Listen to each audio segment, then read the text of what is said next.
Many targets have reached out to the FBI, Department of Homeland Security, CIA, NSA, Congress, congressional affairs units that do congressional investigations, county attorneys, state attorneys, police, and targets typically will not be helped. If you're a targeted individual, you may experience odd activity. A while back, I got home and something really interesting happened. A guy right over here, he parked over here and he urinated right there as I'm pulling in with my grandmother. And I had just left the place to go biking, and when I come back, there's a guy urinating there, and there was a guy urinating next to my car 10 minutes prior when we're getting back from the walking trail. So what's interesting is one day I go to the gas station and I'm harassed by a kid. It's about 10 years old.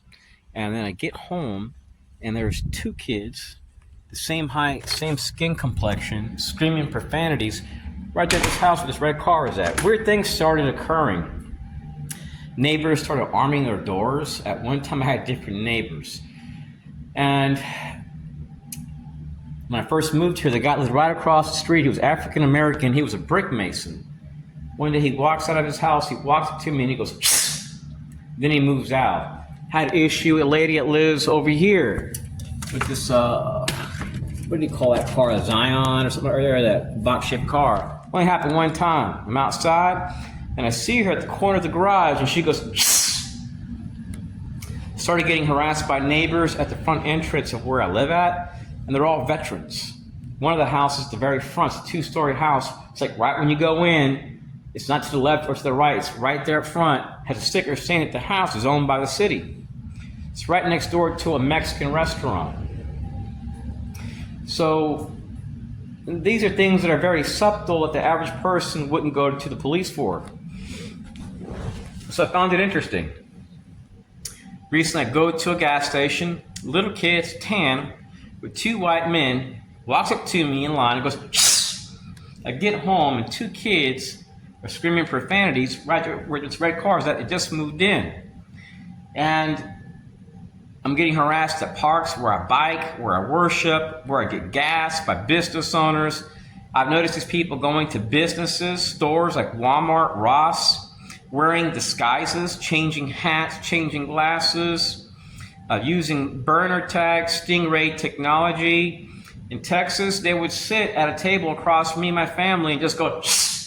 My family didn't recognize the signs, but after a while, when I would eat at that same place week after week, I noticed a pattern where they would come in and go, shh. Then when I would leave, they would leave, and their tag, I mean, they had no license tag.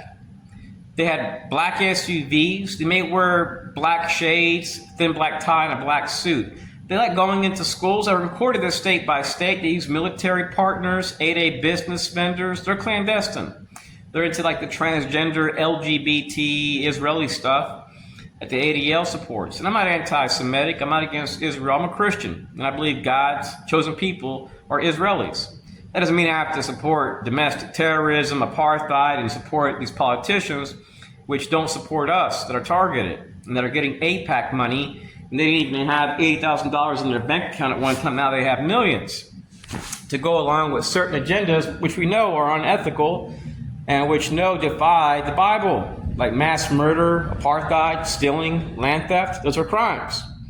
So if the international court is against it, you'll see that those which are getting money are like, oh, we got to support this, So it's the same. It's similar to what targets are going through. We're asking for help. We're denied it.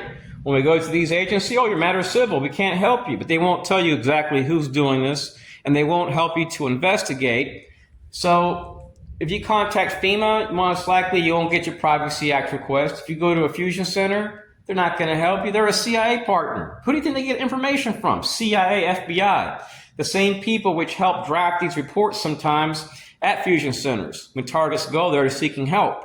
Police, they're an interagency partner. Sheriff, same thing. Sheriff's associations. Stop trusting these people, fellow TIs. These programs are based on mass shootings, domestic terrorism, promoting violence, Stay away from these people. They're violent. They want to promote violence. They go into libraries, state by state. I'm being harassed by veterans. I'm showing tags coming up as sheriff association members, all types of stuff. They'll use children. They'll harass you at gas stations. You can be drawing blood for a good cause, donating it to a shark bite victim. They may just knock on the back door and ask the person to whistle in your face. That lady, she works there, and I asked her, why did you do this? And she explained to me, they stated that I was a registered sex offender. They flashed a badge. So it's all a lie. So what the enemy does is they try to get the approval of other people by showing their credentials. And they may come with 5, 6 people. And you could be eating dinner with your 90-year-old grandmother. And they may come in and say you're an active shooter, a terror threat. And what they want to do is, fellow TIs, they want to push targets to a point where they react, and they react in a violent manner. So that way it justifies their many years of abuse. You can leave your house at 7:20 in the morning to buy groceries, to buy eggs at some supermarket. And then you may notice a Jewish guy parked next to you. You may walk around to your car and go, then go back in and leave. While you're shopping, while you're buying food, when you're about to pay food. They may come in with black SUVs. They may bring their children. They may wear a thin black tie and black shades. They may harass you at the Philadelphia airport and say you can pass all checkpoints when you don't even have a TSA pass. And then put you at a certain place systematically nearby the side door. These people work with Department of State. I wouldn't be surprised if they're into the Israeli UN thing, radical feminist stuff, maybe even terrorism. So a lot of what we're seeing, fellow TIs, is what I refer to as the national security scam and sham. It's where trash within our system operates outside of the law and outside of our constitutional rights and systematically bashes and harasses people. You can be in Key West on vacation with your family and be targeted by a few select members of Freemasonry, Israelis under Urban Grant Fund, CERT members, Citizens Corps programs, regional councils, and your representatives. Who do you think they talk to? Your Citizens Corps programs on these state DHS committees. So not only do we have DHS on a federal level, we have them on a state level, a local level through emergency management, and they get their information from the same scum which has been targeting Trump and targeting Americans. And they want you to react. You do this to any American, they're perhaps going to react. And they want to paint this picture that you're bad and dangerous. But they're all the time harassing you. They can't stop. They even go into your schools. I don't know if they have, CIA has a school fetish. I don't know if we can get this trash sent to Ukraine's border and eradicated. That would be nice. I shouldn't say that, God forgive me. But something needs to happen, because what's occurring, fellow TIs, isn't counterterrorism. It isn't national security. It isn't community policing. It isn't public engagement, community engagement. It's activities which present pre-terrorism indicators. And our government's funding it.